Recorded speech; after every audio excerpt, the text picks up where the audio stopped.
The dress was white. That was the detail Talia would remember later. Not the laughter, not the voices, not even the way the afternoon light fell through the stable doors like a warning. She hadn't meant to stop outside the hall's side door. She just needed one breath before walking down that aisle and changing her life forever. But the door was cracked open, and Garrett's voice carried easily. "Doesn't matter if she's my fated mate or not," he said, casual, as a man discussing the weather. "Once she's marked, she belongs to me. That's how it works." Everything stopped. Talia stood in that doorway for 4 seconds. Then she ran. She didn't plan it. She didn't think. She flew through the back corridor, burst into the stables, and threw herself onto the nearest horse. An enormous black stallion who, by every law of nature and temperament, should have thrown her immediately. Instead, he ran with her. She didn't discover whose horse he was until 3 days later. By then, the Alpha King was already looking for her, and he wasn't sending soldiers. He was coming himself. This is where her story begins. Chapter 1. She didn't know where she was going. That was the honest truth of it. No destination, no plan, no coin tucked into her dress, nothing except the cold night air hitting her face, and the thundering rhythm of hooves beneath her. The forest blurred past in streaks of dark and darker. Branches clawed at her hair. The white hem of her ceremony dress was already ruined, catching the wind like a torn flag. She should have been terrified. She was. But underneath the terror was something else. Something she had no name for yet. Something that felt, embarrassingly, like breathing. She hadn't breathed properly in months. The horse ran like he had somewhere to be. That was the first thing that unsettled her. She had grabbed the reins expecting a fight, expecting to guide him. But the stallion had his own ideas entirely. Every time she tried to pull left, toward familiar territory, he corrected course without hesitation. Every time she slowed her hands, he picked up speed. He was not following her. He was leading, and she was simply holding on. "Okay," she said aloud, to no one, to the trees, to herself. Okay, she stopped fighting him. The night stretched long and moonless. She lost track of time somewhere in the first hour, lost track of direction somewhere in the second. By the third, she had accepted that she was completely, irreversibly lost, and that the horse seemed entirely unbothered by this fact. She talked to him because there was nothing else to do. She told him about the flowers they had braided into her hair that morning. Still there, half unraveled, petals gone. She told him about her mother pressing the dress into her hands with shining eyes. She told him about the way Garrett had smiled at the ceremony gathering. All charm and confidence, like a man collecting something he had already paid for. The horse's ears moved, listening, or something close enough to it. Dawn came slowly, grey and cold, filtering through the pine canopy in thin strips of light. Talia's arms ached. Her back ached, the insides of her knees, pressed against the stallion's flanks for hours, ached in ways she hadn't known knees could ache. But the trees were thinning ahead, and she could hear water. The horse slowed on his own. A creek appeared through the tree line, narrow, clear, running fast over smooth stones at the edge of what felt like the border of everything she had ever known. The stallion walked to the bank and lowered his head to drink with the calm authority of an animal who had simply completed a task. Talia slid off his back and nearly collapsed. She stood for a moment with her hands on her knees, catching her breath, looking at the water, looking at the sky, looking at anything except the reality of what she had done. Then she heard wheels. A cart emerged from the tree line on the far side of the creek, a traveling merchant's rig, canvas-covered, pulled by 2 unremarkable brown mares. The man driving it was old, weathered, with a particular squinting expression of someone who had seen most things, and been surprised by very few of them. He pulled his cart to a stop. He looked at Talia. He looked at the horse. The color left his face. Not quickly. It drained slowly, the way water leaves a cracked vessel. He set down his reins with the careful movements of a man who had suddenly decided to be very still. "Girl," he said quietly, "where did you get that horse?" Talia straightened. "The stables. Back at my pack settlement. I needed a horse and he was there and I—" "Which stables?" "Ironvale Pack. Eastern Settlement." She frowned at his expression. "Why? What's wrong?" The merchant was quiet for a long moment. He looked at the stallion again, at the powerful lines of him, the deep black coat, the particular way he stood, like the ground beneath him was a courtesy he was extending rather than a surface he required. "That," the old man said carefully, "is Shadow." The name landed without context. Talia waited. The Alpha King's horse. He said it the way people say things they expect to cause a reaction. Magnus Blackwood's stallion, known across every territory in the north. He paused. "There is not another horse like him anywhere.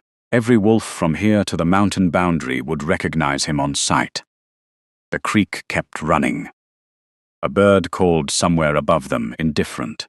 Talia turned and looked at the horse. The horse lifted his head from the water and looked back at her.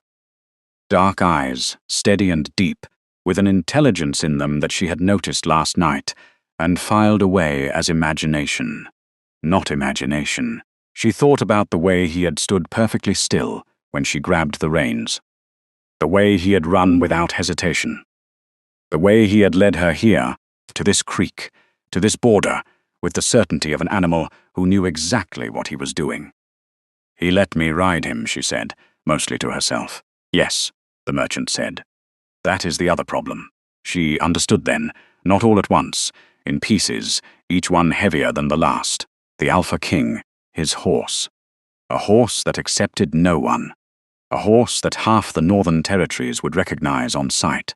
A horse currently standing beside a runaway Omega in a ruined wedding dress at the edge of pack territory. The merchant clicked his tongue at his mares and guided the cart slowly around the creek's bend, wanting. Clearly, no part of whatever came next. Talia stood alone in the grey morning light. Then she made the only decision that made any sense. She had to find the king. She had to return the horse before anyone came looking. And she had to pray with everything she had that she found him before he found her. Chapter 2. The great hall of Blackwood Keep was built for exactly this kind of silence. Stone walls 4 feet thick. Silings that swallowed sound. Torches that burned without flickering, because the architects who raised this place understood that a king's hall should feel like the inside of a held breath.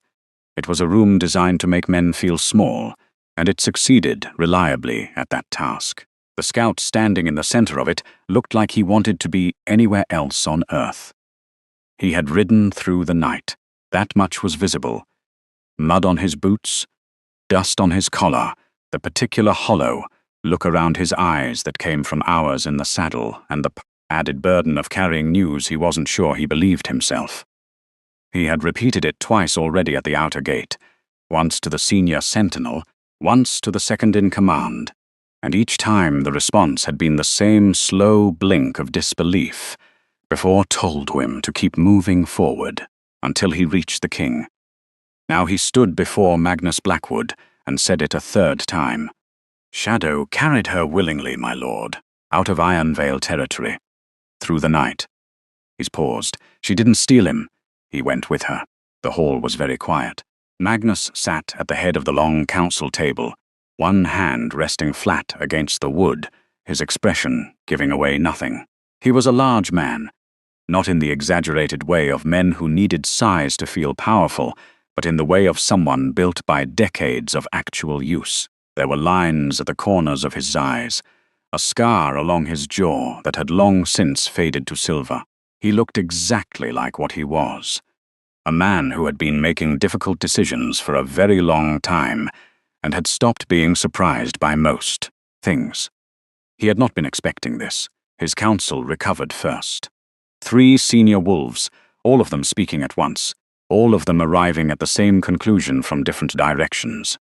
Enforcers, retrieval team, a formal complaint to Ironvale's pack elder, punishment appropriate to the severity of the theft. Magnus let them talk. When they finished, he was quiet for a moment, longer than was comfortable. "I'll go myself," he said. That landed badly. His second-in-command, Drav, a broad, battle-scarred wolf who had served beside Magnus for 11 years and had earned the right to argue, pushed back immediately. It was beneath the king's attention. It was a resource misallocation. It was exactly the kind of personal involvement that complicated what should be a simple retrieval. Magnus listened to all of it with the patience of a man who had already made up his mind. "The horse chose her," he said. 4 words, final in a way that didn't require volume. Drav closed his mouth. Magnus stood, and the room stood with him out of instinct. "Prepare a small escort. We ride within the hour." He didn't explain further. He wasn't sure he could have if pressed. The theft itself was almost irrelevant. Shadow was not a horse that could be kept anywhere he didn't choose to be. And whoever this woman was, she would discover that quickly enough. What pulled at Magnus, the thing he couldn't set down no matter how practically he tried to approach it, was the other detail. The horse had chosen her. In 15 years, Shadow had chosen no one. Not visiting alphas, not honored allies, not Magnus's own senior commanders. The stallion had thrown men twice his size without ceremony and shown no remorse about it. He was not a difficult animal. He was a decided one, and he had decided, consistently, that only one person was worth carrying. Until last night, Magnus rode out with 4 wolves in no particular hurry, telling himself this was curiosity. A reasonable investigation. Nothing more. He almost believed it. 2 territories east, Talia had stopped trying to navigate. This was partly exhaustion and partly logic.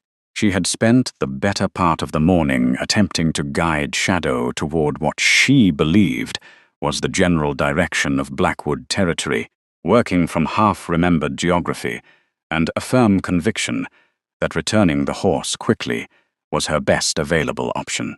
Shadow had cooperated with exactly none of this. He wasn't difficult about it. He didn't fight the reins or resist her hands.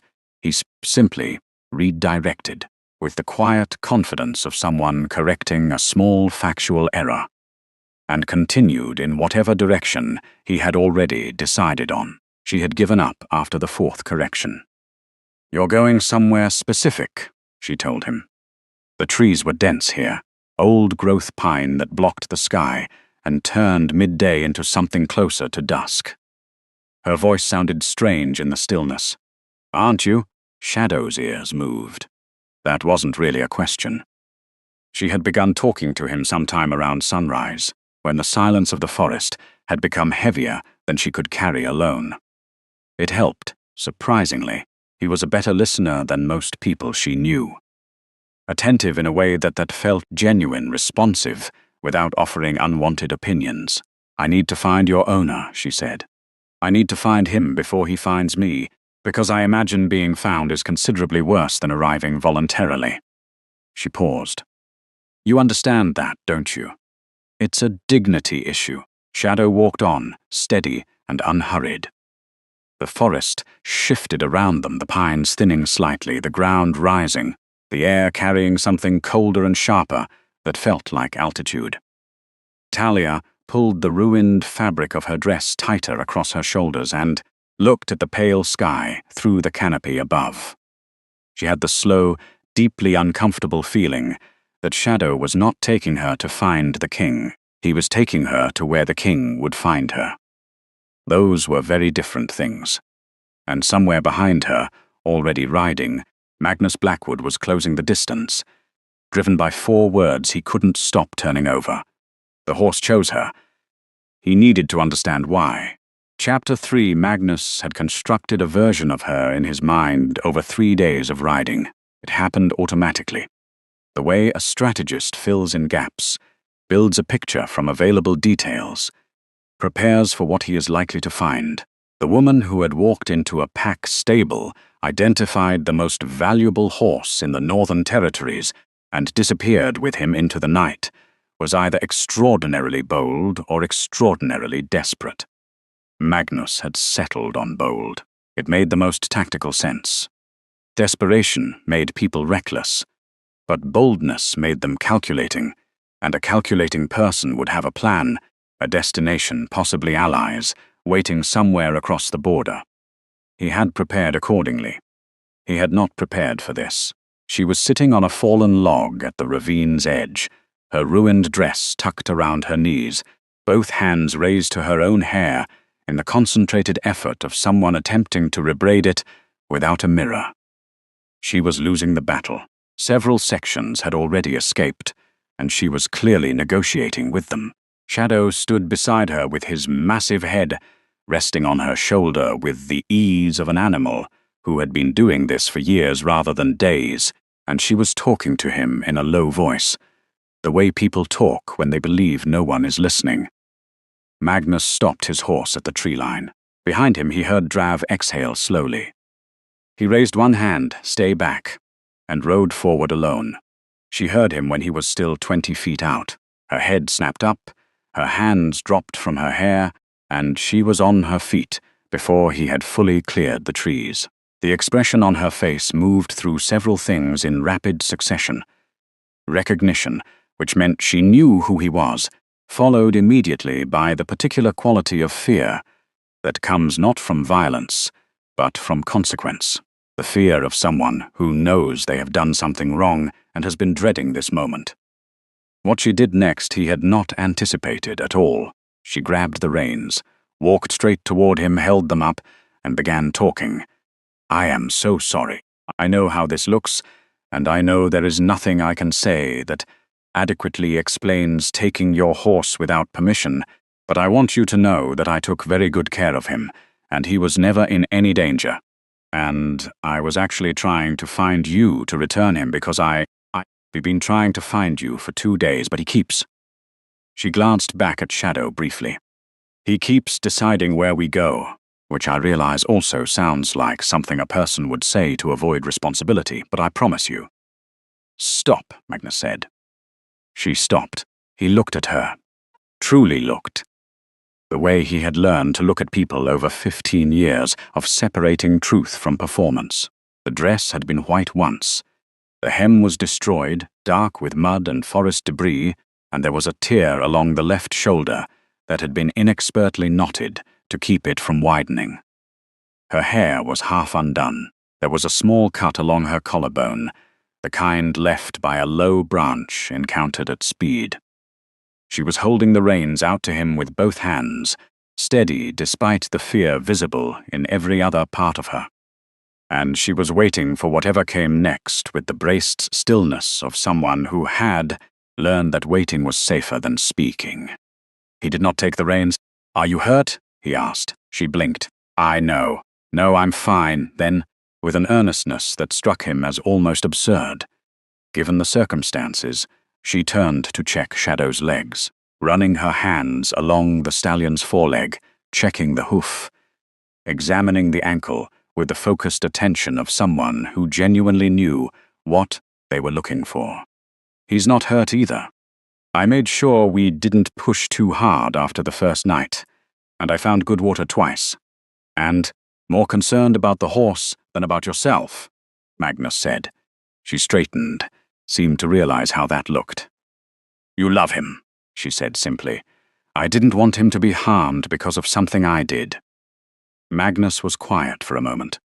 The escort was still in the trees. The ravine dropped away to his left, the creek at its base catching the afternoon light. Shadow had not moved from his position beside the woman, had not, Magnus noted, even shifted in his direction. "What were you running from?" Magnus asked. Her expression changed. The practical fear. The fear about consequences and horses and explanations shifted into something quieter and more complicated. She looked at the ground briefly, then back at him, and she told him, "Not everything, not all at once, but enough. The ceremony dress purchased years in advance, the words heard through a cracked door, the particular casual cruelty of a man, explaining that possession and partnership were the same thing, and not seeing any reason they shouldn't be." She told it plainly, without performance, without asking for sympathy.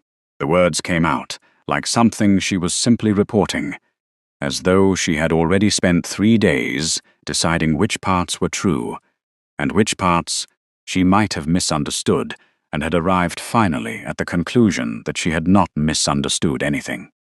When she finished, she met his eyes and waited. Magnus looked at her for a long moment. He thought about the version he had constructed over 3 days of riding, bold, calculating, prepared. He thought about what he had found instead. A woman who had taken a horse in a moment of pure desperation and spent the days since trying to make it right, who had checked his stallion's legs before her own situation. He thought about the word she had not once used, even when describing a man who had used it freely: belong. He made a decision. It surprised him. "You'll travel with me," he said, "until you know what you want to do next." Chapter 4.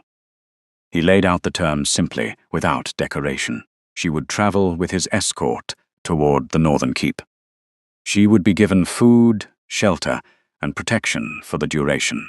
He would not contact Ironvale Pack. He would not facilitate any arrangement with Garrett Thorne. In return, he expected honesty. If she knew something relevant to the situation that she had not yet told him, she would tell him. When she had decided what she wanted to do next, she would tell him that too. At that point, they would discuss what options were available to her. He said all of this in the same tone a man might use to outline a trade agreement. Calm, clear, without pressure. Talia listened to every word. Then she said, "Why?" Magnus looked at her. "Why would you do that?" she said. "You don't know me. I took your horse. You could have handed me back to my pack this morning and had the entire matter resolved before nightfall." She wasn't being combative. Her voice was careful, measured, genuinely trying to understand. So why? The escort was watching. Magnus was aware of it. 4 wolves, pretending not to listen with the professional transparency of men who were absolutely listening. He considered several answers and discarded them. "Because nothing you've told me suggests you deserve to be handed back," he said finally, "and I don't make decisions before I have enough information." Talia studied him for a moment with an expression that was equal parts skepticism, and something more fragile underneath it. The look of someone who wanted badly to believe a thing and had learned through experience to be careful about that particular want. "All right," she said, not warmly, not with relief, with the careful agreement of someone accepting terms they intended to honor while remaining alert for the catch. Magnus found himself respecting that. The first evening was uncomfortable in the specific way of people who do not yet know each other's edges. They made camp in a shallow clearing off the main track, sheltered on 2 sides by rock face and old-growth pine. The soldiers moved with practiced efficiency, fire built, bedrolls positioned, the quiet, functional rhythm of men who had made camp in worse places under worse conditions. Talia stood slightly outside all of it, not quite in the camp, and not quite outside it, clearly uncertain whether she was a guest or something, with a less comfortable definition. She had been given a change of clothes, practical travel wear from the escort's supplies, slightly too large, the sleeves rolled back at the wrist. The ceremony dress was gone.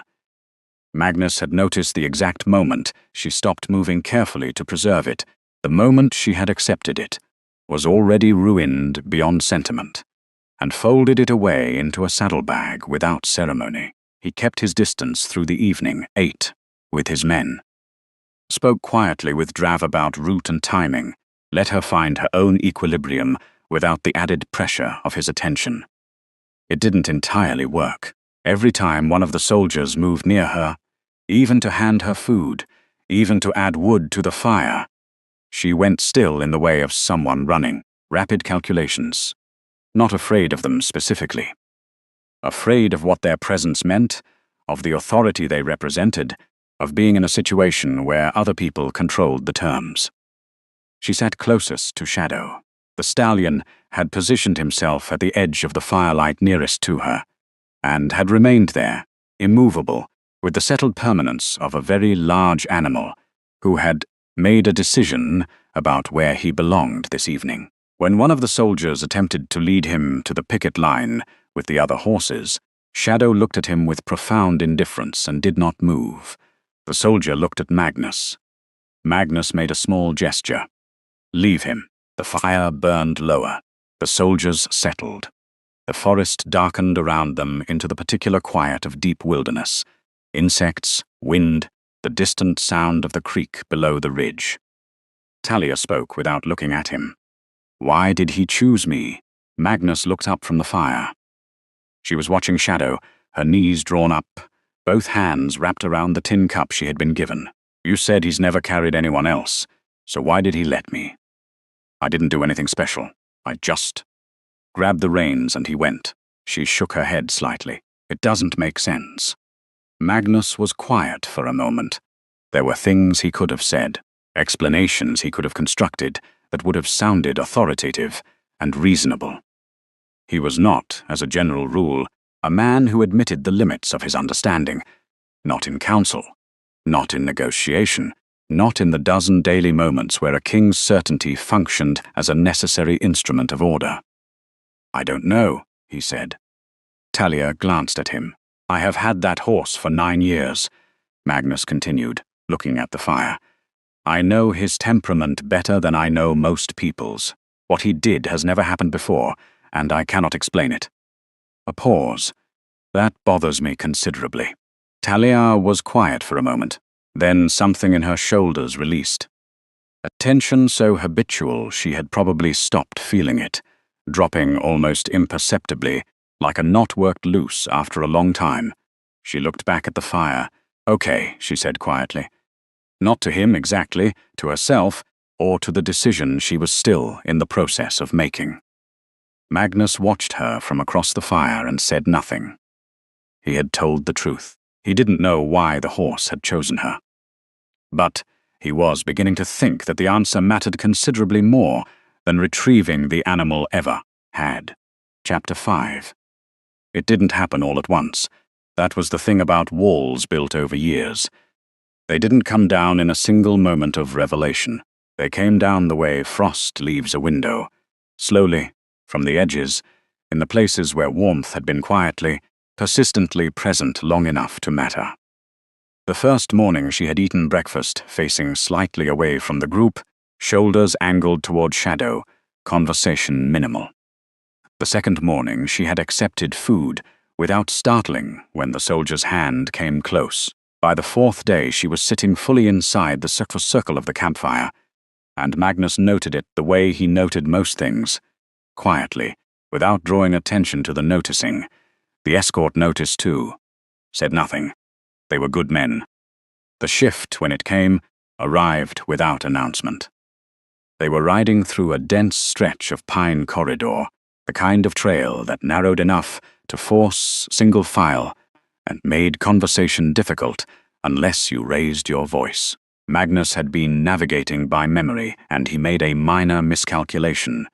Took a fork that added a quarter mile before he recognized the error, and corrected course without comment. Talia, riding Shadow just behind him, said nothing for a moment, then, "You went the wrong way." Magnus kept his eyes on the trail. I adjusted. "You went left at the fork. The creek sounds have been on the right side since this morning, which means we've been tracking northeast. Going left took us further northeast when we should have been pulling west." A pause. "You've been paying attention to the creek sounds," Magnus said. "I've been paying attention to everything," she said. "I'm in an unfamiliar territory with people I don't know." "Of course I have." He considered that. It was, he decided, a reasonable position. Also correct. He had gone the wrong way. "You're right," he said. He heard her shift in the saddle behind him, the small adjustment of someone who had braced for an argument and received agreement instead, and wasn't quite sure what to do with the surplus energy. They rode in silence for another minute. "Most people don't tell me when I'm wrong," he said. "Most people are probably worried about what happens if they do. And you're not. A beat." "I'm a little worried," she admitted. "I just decided it was worth it." Magnus said nothing. But something at the corner of his mouth moved in a way that, had any of his council members been present, would have confused them considerably. It was 2 days later when she laughed. They had stopped at midday near a wide, flat rock that caught the sun and Magnus.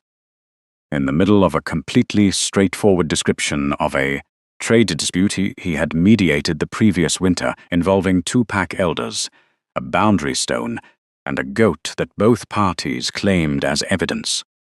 Delivered the ending of the story in a tone so completely dry and absent of any indication he found it amusing that it took Talia 3 full seconds to understand he was being funny. Then she laughed.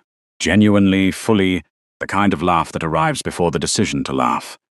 Then she clapped her hand over her mouth. Magnus looked at her. "What?" he said. "Did you think would happen?" She lowered her hand slowly. "I don't know. Nothing. She stopped. Seemed to decide honesty was simpler. Everyone talks about you, like you're carved from something that doesn't have a sense of humor. I'm aware. You could correct that impression. I find it useful," he said. "People are more efficient when they're slightly uncomfortable. Meetings end faster." She stared at him. "That might be the most deliberately intimidating thing I've ever heard," she said. "And you said it like it was completely reasonable. It is completely reasonable. It's—" She pressed her lips together, and he could see her working against another laugh, the effort visible and losing. "It's a little bit terrible." Magnus said, and returned his attention to his food. She laughed again, quietly, and this time didn't cover her mouth. After that, something loosened between them that had no formal name. She started talking to him the way she apparently talked when she forgot to be careful. Which was directly, curiously, without particular ceremony. She asked about the Northern Keep, about the territory boundaries, about how Pack Council worked at the regional level versus the local. She had, he discovered, a genuine and specific intelligence about how systems functioned, who held power, how decisions actually moved through a structure versus how they were supposed to move. She had simply never been in an environment that invited her to use it. He asked her once where she had learned to read terrain. She said she had taught herself, mostly. That she had spent a lot of time outdoors as a child because it was easier than being inside. She said it without self-pity, as a plain fact, and moved on before he could follow the thread. He let her move on. But he pulled the thread in his own mind and held it. She shared things without realizing she was sharing them. Small pieces of a life spent largely in the service of other people's comfort. A history of making herself smaller, quieter, less, in rooms where she had decided her presence was already too much. She offered these fragments lightly, incidentally, attached to other stories like footnotes. Magnus collected everyone. He said little about himself. He rarely did. But he listened with the kind of attention that had become rare enough in his life that he had nearly forgotten it was something he was capable of. Complete, unhurried, genuinely interested attention, the kind that had nothing to do with strategy. His wolf was restless in a way it hadn't been in years. Warm, alert, reaching toward something just outside the range of his understanding. Magnus noticed it, decided it was the unfamiliar company, the disrupted routine, the general irregularity of the situation. He didn't look at it any more closely than that. Not yet. Chapter 6. The way station sat at the crossing of 2 mid-territory tracks, a low stone building, permanently staffed, used by traveling wolves, merchants, and pack representatives moving between the northern settlements. It was public ground, neutral by long-standing agreement. The kind of place where disputes were supposed to be set aside in favor of practical necessity. Garrett Thorne understood none of that. He arrived in the late afternoon with 6 wolves at his back, and a particular quality of anger that had been building for days and had curdled, somewhere on the road, into something harder and more dangerous than simple fury. This was the anger of a man whose understanding of the world had been publicly disrupted, who had stood at a ceremony gathering and watched his future walk out a side door, who had spent the days since being looked at by his packmates with expressions he had no interest in interpreting. He rode into the waystation yard and found them immediately. Magnus was at the far end of the yard, speaking with the station keeper. Talia was nearby, shadow at her shoulder, as had become his habit. Several of Magnus's escort stood at various points around the space, relaxed in the way of trained wolves who were never fully relaxed. Garrett dismounted before his horse had fully stopped. "There she is," his voice carried across the yard with the practiced projection of a man who had decided this was a public matter. The conversations in the waystation's yard slowed. Heads turned. A group of territory wolves near the station entrance went still. He walked toward Magnus directly, which was either courage or a failure to correctly assess the situation. Magnus turned from the station keeper and watched him approach with an expression that gave nothing away. "You took her," Garrett said, loud enough for everyone. "She was promised to me under pack agreement, and you removed her from Ironvale territory." He stopped 10 feet away, jaw set, eyes hard. "That is a violation of pack law, and I am here to bring her home." The yard was very quiet. Magnus said nothing. He simply looked at Garrett with the particular stillness of a man measuring something and finding it smaller than expected. No anger, no defensiveness. Just assessment, patient and complete, which was somehow worse than any response Garrett had apparently prepared for. Garrett's eyes moved to Talia. "Get your things," he said. Softer now, which was not an improvement. "We're going home. We can talk about the rest later." And that was the moment. Later, Magnus would think about it. The specific sequence of what happened next. The half-second window in which he had begun to draw breath to speak.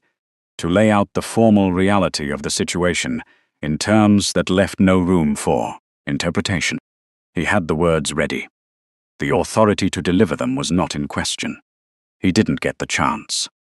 Talia stepped forward, not toward Garrett, just forward. Out of the peripheral position she had occupied, into the center of it. Shadow lifted his head sharply and then went still, watching her. "I left," she said. Her voice shook. The shake was visible, audible, undisguisable, and she kept talking anyway. "I was not taken, I was not confused, I was not manipulated." She held Garrett's gaze with the focused effort of someone who had decided that looking away was no longer available to her. "I heard what you said before the ceremony. About it not mattering whether I was your fated mate.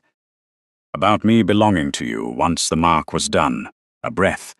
I heard you, Garrett, and I left. That was my choice. I made it." The yard was absolutely silent. Garrett's expression moved. The fury was still there, but something had shifted beneath it. A fault line opening in the certainty of a man who had genuinely, completely, never considered this a possibility. He looked at her the way people look at something familiar that has suddenly said something in a language they didn't know it spoke. "You don't understand what you're saying," he said. "Careful now. Controlled. You were frightened. You made a decision under stress, and you've had time to let it. I understand exactly what I'm saying." "Talia," his voice dropped, reasonable, almost gentle. "You have a life at home. People who care about you. What you're doing, standing here, in front of strangers, making these accusations, this isn't you." "You don't know what's me," she said quietly. "You never asked. Something in that landed." She saw it. The flicker in his eyes, not of understanding, but of the first unwilling contact with an idea he had no framework for. He looked, briefly, genuinely lost, then he reassembled. "Pack loyalty," he began, "doesn't require me to belong to someone who sees me as a possession." She said it without heat. That was what made it final. "I'm not coming back. That's my answer. It doesn't need your agreement." Garrett looked at Magnus. Magnus looked back at him. Whatever Garrett found in that look, whatever calculation he ran in the silence that followed, arrived at the correct conclusion. He was on neutral ground. He had made a public accusation that had been publicly dismantled, and not by the Alpha King. By the woman he had come to collect. He turned without another word, made a gesture to his wolves, and walked back to his horse. He did not look at Talia again. The yard stayed quiet until the sound of hooves faded down the eastern track. Then, gradually, the ordinary noise of the way station resumed around them. Conversations restarting, the station keeper returning to his work, Magnus's escort relaxing by degrees. Magnus looked at Talia. She was still standing in the same spot, both hands loose at her sides, staring at the gate Garrett had ridden through. Her breathing was careful and deliberate, in the way of someone managing something large. His expression in that moment was not one anyone around him recognized. They had seen him satisfied after a successful negotiation. They had seen him resolved after a difficult decision. They had never seen him look at anyone the way he looked at her, like something long closed had quietly, without permission, come open. Chapter 7. Something had changed in her. It wasn't dramatic. It didn't announce itself. It was visible in small things. The way she mounted Shadow in the mornings now, with confidence rather than negotiation. The way she held the reins. The way she answered questions directly instead of softening her answers first, to check whether the shape of them was acceptable. She laughed more easily, took up more space at the campfire, stopped apologizing for opinions before she offered them.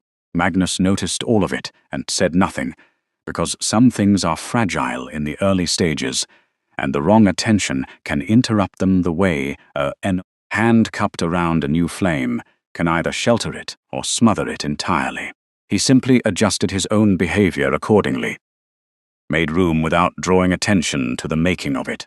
The riding lessons had become part of their daily rhythm without either of them formally deciding that. It had started practically. Talia's form was functional but inefficient. The posture of someone self-taught under pressure, and over distance it would cost her. Magnus had corrected it once, briefly, and she had listened and adjusted without defensiveness. The next day he had corrected something else. She had asked a question. He had answered it. A week later, it had been simply a thing they did. Magnus observing, occasionally reaching over to adjust the angle of her wrist or the position of her heel, Talia absorbing instruction with the focused attention she brought to everything she decided was worth understanding. Shadow bore all of this with immense patience and what appeared to be satisfaction. The strange things had been happening for longer than Magnus had formally acknowledged. He catalogued them now, reluctantly, as they rode through open moorland on the 6th day out from the way station. The wind came in low and constant off the northern hills, carrying the cold particular to high altitude, and Talia had gone quiet in the way she sometimes did. Not distant, just interior, thinking something through. Shadow knew before Magnus did. The stallion's head came up first. His ears went back, not in alarm but in attention, the focused orientation of an animal reading something invisible. He shifted his stride, moving slightly closer to Talia, his body angling in a way that was subtle enough to look accidental, and wasn't. Talia didn't notice. She was still looking at the middle distance, whatever thought she was working through, still occupying her. Magnus watched the horse and said nothing. It had happened 4 times now that he had counted. Once, when Talia received news that Ironvale Pack had formally registered a complaint about her departure, she had kept her expression neutral and her voice steady, and Shadow had moved to press his nose against her shoulder before she had done anything visible with the information. Once at a way station, when a traveling merchant had said something thoughtless about unmated Omegas traveling with an escort, and Shadow had positioned himself between Talia and the merchant with the quiet authority of a closed door. And twice this bothered Magnus more than he wanted to admit. Twice when other males in the escort had spoken to Talia at length, had made her laugh or held her attention, Magnus's wolf had responded with a territorial instinct so sharp and immediate it had taken him a full breath to suppress it. He had attributed this to general protective responsibility. He was becoming less convinced by this explanation. Revik pulled him aside late afternoon when they stopped to water the horses at a wide stream crossing. Revik was the oldest wolf in the escort, weathered, economical with words, possessed of a bluntness that Magnus tolerated because it had proven useful over many years and many difficult situations. He had the particular quality of old soldiers who have stopped being impressed by rank because they have seen too much of what rank actually costs. He waited until they were 10 feet from the others. "Something I want to say," Revik said. "Say it." Revik looked at him steadily.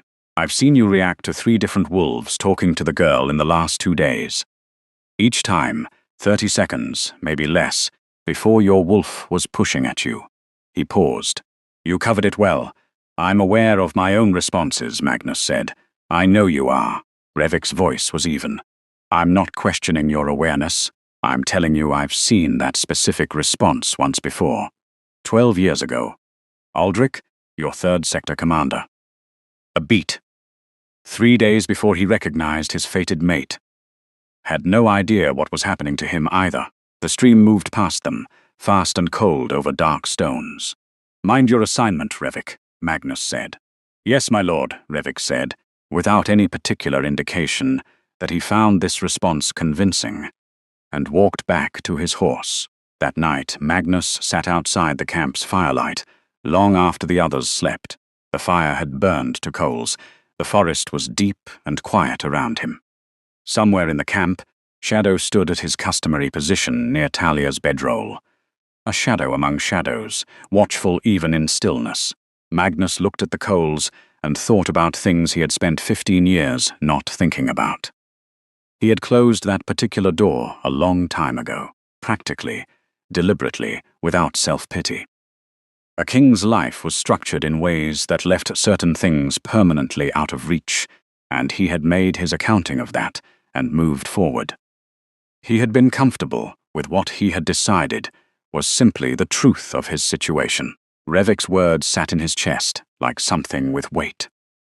Shadow had known from the first moment. The horse had chosen her in a dark stable in Ironvale while Magnus was still 3 territories away, completely unaware that anything was happening. Magnus looked at the dying fire for a very long time. He did not sleep. Chapter 8. He sent the message to Elder Marin 3 days before they reached the keep. He kept it brief. He asked her to meet him privately upon arrival. He gave no reason, which she would understand was itself a reason. Magnus did not request private audiences with his oldest advisor for matters that could be handled through normal channels. There were perhaps 4 people in the Northern Territories whose judgment he trusted completely. Marin had been the first name on that list since he was 19 years old. She was waiting in the small stone antechamber off the main corridor when he arrived. Seated beside a narrow window with a cup of something warm between her hands, looking exactly as she always looked. Unhurried, attentive, like someone who had been expecting this particular conversation and had simply been waiting for him to schedule it. Magnus closed the door. He remained standing, which was habit. He thought more clearly on his feet, and he wanted to think clearly for this. He laid out the facts in the order they had occurred. Shadow's behavior at Ironvale, the pattern of protective instinct that had followed, his wolf's response to other males near Talia. Revik's observation at the stream crossing. He delivered it the way he delivered intelligence reports. Precise, sequential, without editorial weight. When he finished, Marin looked at him over the rim of her cup. "Is that a question?" she said. "I want your assessment." "My assessment," she said, "is that you already know. You're here because you want someone else to confirm it, so that acting on it feels less like a decision you made alone." Magnus looked at her. "You're not wrong," he said. Marin set down her cup. She was 83 years old, with white hair and dark eyes that had always seen through him with an ease he had found uncomfortable at 19, and had learned to value completely by 30. She had known his father, had stood in this same keep through 3 leadership transitions, 2 territorial wars, and more pack crises than either of them could accurately count. Very little surprised her. "I knew within a day of hearing about the horse," she said. "Shadow has been your wolf's mirror since you bonded him.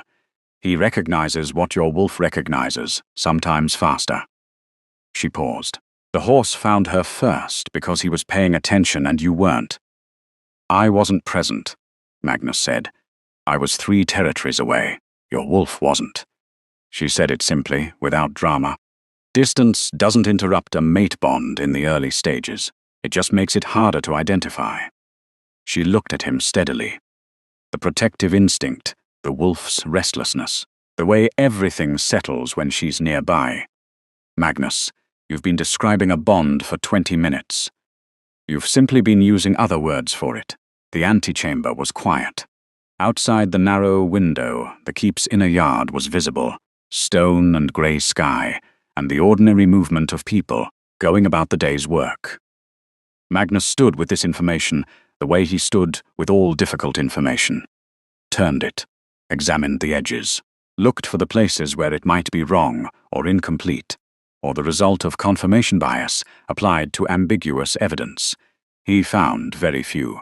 That, more than anything Marin had said, was what settled it. He walked for a long time after leaving her. Through the keep's lower corridors, out through the eastern gate, along the wall's outer path, where the wind came in hard, off the hills, and there was no one to observe him thinking.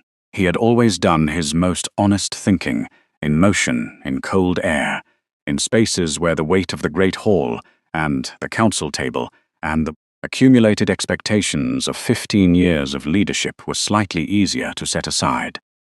He had closed the door on this a long time ago, not bitterly.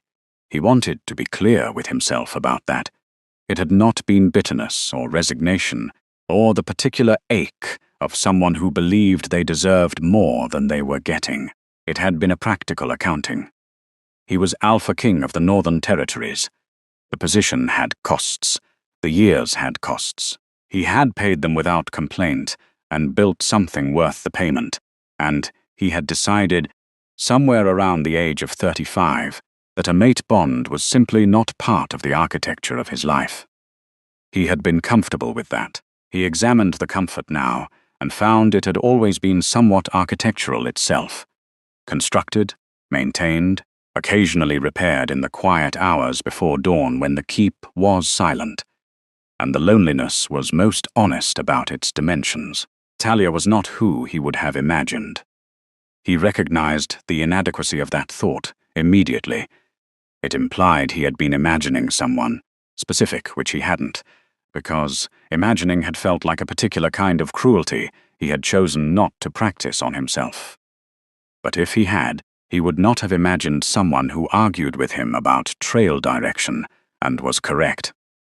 Who checked his horse's legs before her own safety, who had stood in a public yard with a shaking voice and refused to stop talking, who made him want to laugh in the middle of serious conversations and then looked genuinely surprised when he did. She was not who he would have imagined. She was considerably better. The problem presented itself clearly, the way problems did, once he stopped avoiding them. Talia had spent her entire life being told what she was worth by people who had already decided the answer. She had been assigned, arranged, spoken for, and managed by everyone around her. She had accepted a version of herself built entirely from other people's convenience. If he told her about the bond, she would not hear. "You are my fated mate." She would hear, "Here is another person deciding your future for you." Magnus stood on the wall walk with the cold wind against his face and understood, with complete clarity, that he had no idea how to tell her the truth in a way that she would actually be able to receive. That was a problem worth solving carefully. He just needed to find the right words. He hadn't found them yet. Chapter 9. He chose the evening. That was the first miscalculation. Not the worst one, but the one that shaped everything that followed. He had spent 3 days finding the right words, and had arrived at something that felt honest and careful and sufficiently considered. He chose the evening because the day's riding was done, because the camp was quiet, because there was firelight and the particular stillness that had become, over weeks of travel, a space where they both spoke more freely than they did in motion. He had not accounted for the fact that stillness also made things harder to escape. Talia was sitting on the flat rock she had claimed as her customary evening seat. Shadow nearby, her attention on the middle distance in the way it went when she was thinking through something she hadn't yet decided how to say. She looked up when Magnus sat across from her. Read something in his expression. Waited. He told her directly, because he did not know another way. There is something I need to tell you. I've been working out how to say it correctly, and I'm not certain I've managed it, but waiting longer doesn't seem right either. A pause. You are my fated mate, Talia. He watched her face. Surprise first.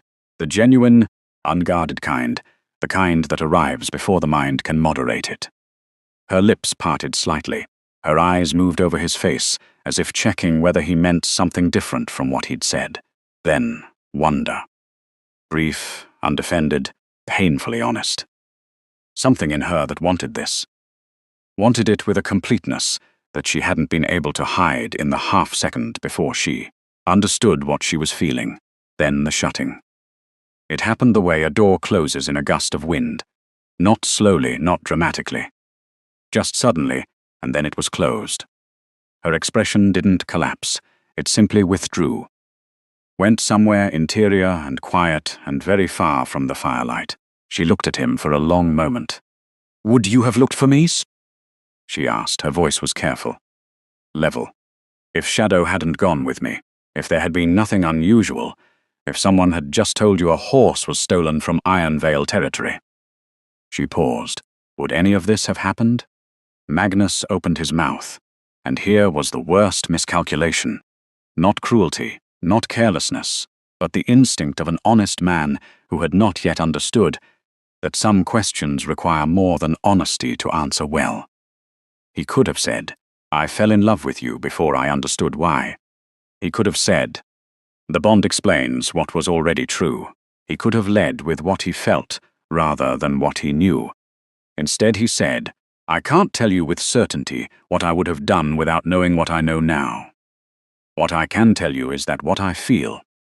"That's enough," she said quietly. Not angry. That was what undid him.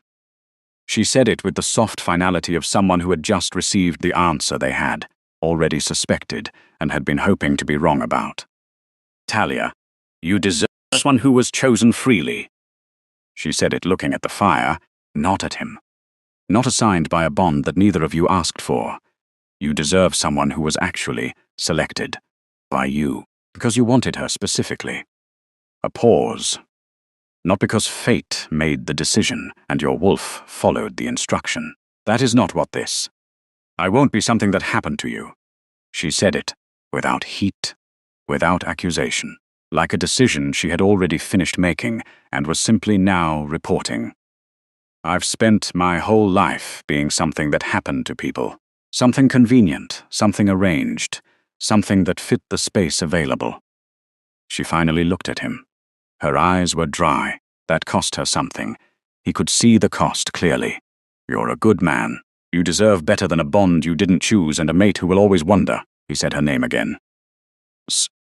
She shook her head once, small. Final. She said goodnight. She went to her bedroll. She was gone before first light. Magnus woke to shadow. That was what reached him first. Not silence, not absence, but the sound of the stallion. Shadow was moving in a tight circle at the edge of camp, as his hooves striking the ground with a rhythm that was wrong, agitated, the movement of an animal in distress. A low sound came from him, not quite a call, not quite a cry. Something between the two that Magnus had never heard from him in 9 years. Magnus was on his feet before he was fully awake. He saw the empty bedroll, the absence of her pack, the absence of the small, worn pair of boots she always left beside her blanket. The perfectly ordinary blankness of a space that had been vacated with care, quietly, without disruption. The exit of someone practiced in leaving without being noticed. Shadow stopped circling when Magnus appeared. Stood still, looked at him with dark eyes that held something so direct and so plainly communicative that Magnus had to look away from it. He had found the right words too late. He stood in the cold, early light of the empty camp and felt the bond register her absence the way a body registers a wound, not all at once, but in spreading increments, each one clarifying the full dimension of what had happened. She had done it again, made herself smaller, folded herself away, decided that someone else's deserving was more important than her own, and he had given her just enough room to do it. Shadow pressed his nose hard against Magnus's shoulder. Magnus put his hand on the stallion's neck and stood very still and thought about what came next with the focused, narrowed attention of a man who has just realized exactly how badly he miscalculated and has no intention of making the same mistake twice. Chapter 10. Garrett found her at a waystation village, 2 hours south of the territory border. She had been there less than a day, had arrived in the early evening, paid for a room with the small amount of coin she had managed to gather, and was already planning her next move when she heard the horses in the yard. The sound reached her before the voices did. She knew, with the particular instinct of someone who has spent years reading the texture of approaching trouble, exactly what it meant. She went to the window. Garrett stood in the yard below with 2 grey-robed pack-elders and 4 wolves at his back. He was not wearing the expression of a man who had come to argue. He was wearing the expression of a man who had come prepared. That was worse. He looked up and found her in the window without searching, which meant he had known exactly where she was before he arrived. He had been tracking her, waiting, perhaps, for exactly this, for her to be alone outside Magnus's territory, on ground where pack law had more reach than northern law. He almost looked sorry about it. That was the worst part. They sat across from her at the waste station's small common table, Garrett to the left, the 2 elders arranged, with the careful neutrality of people performing a function they believed in. One of them read from a folded document in a measured voice. The original mating agreement. The witnesses registered at Ironvale. The formal complaint filed with 3 territory offices. Everything documented, dated, procedurally correct. Talia sat with her hands flat on the table and listened to the machinery of it. She had grown up inside this machinery. She knew its sounds, the way it moved. Not cruelly, not loudly, but with the implacable forward motion of a system that had been built by people who simply never thought to leave space for a woman to say no inside it. It wasn't malicious. That was what she had always found most defeating about it. It was just the way things were done, and the way things were done had never once asked whether she found it acceptable. Garrett leaned forward when the elder finished. "I'm not here to punish you," he said quietly. "I want you to understand that. I just want to bring you home." She looked at him. He meant it. She had understood this about him from the beginning, and it had never made anything easier. He was not a villain who knew he was a villain. He was a man who had constructed a complete and detailed vision of her life, and was genuinely puzzled by her failure to be grateful for it. "I know you mean that," she said. His expression opened slightly with something close to relief. "But it doesn't change my answer." The relief closed. Talia straightened in her chair and looked at the elder on the right, the older of the 2, the one whose documentation had been more thorough. "I want to invoke right of refusal," she said, "under Northern Territory law. Article 9 of the Ancestral Compact, which predates Ironvale Pac's founding charter by approximately 60 years, and supersedes any pack-level mating agreement in cases where documented consent was not freely given." The elder stared at her. Garrett stared at her. "I have been a resident of Northern Territory borderland for the past several weeks," she continued, "which grants me provisional standing under Northern law. I am invoking that standing now, formally, in front of witnesses. She looked at Garrett directly. I reject this agreement. I reject the bond. I reject the procedure. A pause. Those are my words. I said them myself. Write them down exactly as I said them. The room was very still. Then the door opened. Magnus did not enter the way men enter when they want the room to understand their authority. He didn't need to. He simply came through the door, and the room reorganized itself around his presence the way rooms did. The soldiers near the wall going still, the elders straightening. The particular atmospheric shift of a space that has just been entered by someone accustomed to changing the weight of every room he walks into. He took in the scene in a single look. He crossed to where Talia was sitting. He did not stand in front of her. He stood beside her, shoulder parallel to her shoulder, facing the same direction, and looked at the elders with an expression that was perfectly civil and absolutely immovable. The Northern Territories recognize this woman's invocation of Article 9, he said. Her choice is made, documented, and will be enforced under my authority. He looked at Garrett. There is no legal avenue remaining. This is finished. Garrett held his gaze for a long moment. Then he stood, slowly, and straightened his coat with the careful movements of a man deciding how to carry something heavy out of a room. He did not speak to Talia again. He walked to the door with his wolves behind him and did not look back. The door closed. The machinery stopped. They found a quiet place outside the village as the afternoon light went long and gold through the pines. A flat stretch of grass near a slow-moving creek. Shadow grazing nearby with the contentment of an animal who had been running hard and had earned it. Magnus sat beside her and was quiet for a moment. Then he spoke. Not about the bond, not about fate or wolves or anything that could be mistaken for obligation. He told her about 15 years of a great hall that was built to make men feel small and had eventually started working on him too. About council tables and territorial disputes, and the particular silence of a room that empties when the meeting is over and does not refill with anything personal. He told her about hearing her laugh for the first time, the real one, the one she'd clapped her hand over, and the strange, specific recognition of it, like hearing a sound he'd forgotten he was missing. He told her about her stubbornness, her trail corrections, the way she checked on Shadow before herself, the way she had stood in that way station yard with a shaking voice and hadn't stopped talking. He said he had fallen in love with all of it before he had a name for any of it. The bond didn't create that, he said.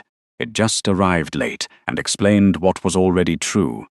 Talia looked at the creek for a long time. She thought about all the times she had been chosen, assigned, arranged, decided upon, and how it had always felt like something happening to her rather than something she was part of. She thought about what it felt like to sit beside this man, how he had stood beside her today, not in front of her, how he had always made room rather than taking it. She turned and looked at him. He waited. He was very good at waiting. She reached over and found his hand with hers. His fingers closed around hers, without hesitation, without ceremony, with the ease of something that had always belonged in that position, and was simply, finally, there. Shadow lifted his head from the grass and looked at them both with his dark, patient eyes. The afternoon light held. Neither of them spoke. For the first time, for both of them, there was nothing left to decide. No procedure, no arrangement, no bond, requiring her compliance or his duty, just a choice, freely made, and the quiet, unhurried joy of two people who had finally, after everything, found exactly where they were supposed to be. Talia never wanted to be remarkable. She just wanted to be asked. That is the quiet heart of this story. Not the horse, not the king, not the bond, that fate arranged without consulting either of them. It is the moment a woman who spent her entire life being decided upon finally opens her mouth and decides for herself. And the moment a man who had everything except someone who saw him clearly finally stopped being looked at and started being known. The mate bond did not save them. They saved each other first. Before you go, if this story stayed with you, if you found yourself rooting for a girl in a ruined white dress who just wanted one honest choice, then you already know what this channel is about. Hit subscribe so you never miss a new story. Every week brings a new world, a new flame, and a new reason to stay until the very last word. Leave a comment and tell me which moment hit you hardest. I read every single one, and if someone in your life needs a reminder that they are allowed to choose themselves, share this with them. A new story is coming soon. Don't miss it.